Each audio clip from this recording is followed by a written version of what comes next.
ইসরায়েলের সঙ্গে যুদ্ধকর পরিস্থিতির মধ্যেই হঠাৎ নিজেদের সব বিমানবন্দর বন্ধ করে দিয়েছে ইরান।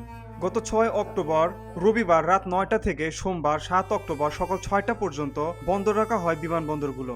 দেশটির বেসরকারি বিমান চলাচল কর্তৃপক্ষের বরাতে এই তথ্য জানিয়েছে বার্তা সংস্থা মেহের নিউজ। ইরান ভিত্তিক মেহের নিউজ জানিয়েছে এ সংক্রান্ত একটি নোটিশে ইরানি কর্তৃপক্ষ জানায় তারা ইরানের আকাশপথ বন্ধ রেখেছে, তবে জরুরি ফ্লাইট, ফেরি ফ্লাইট এবং সরকারি বিমানকে এর আওতার বাইরে রাখা হয়েছে।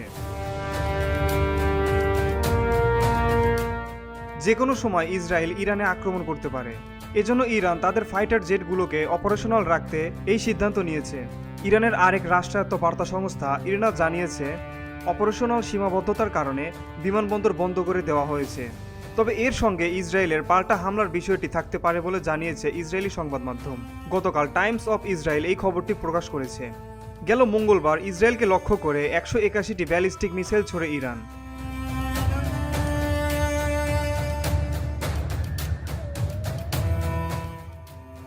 এই হামলায় ইসরায়েলের সবচেয়ে বড় বিমানবন্দর বেন গুরিয়ন এয়ারপোর্ট প্রায় অচল অবস্থায় পড়ে রয়েছে। এরপর থেকে পাল্টা জবাব দেওয়ার হুমকি দিয়ে আসছে তেল আবিব, তবে কবে বা কখন এই হামলা চালানো হবে তা স্পষ্ট করেনি ইহুদি সংখ্যাগরিষ্ঠ দেশটি।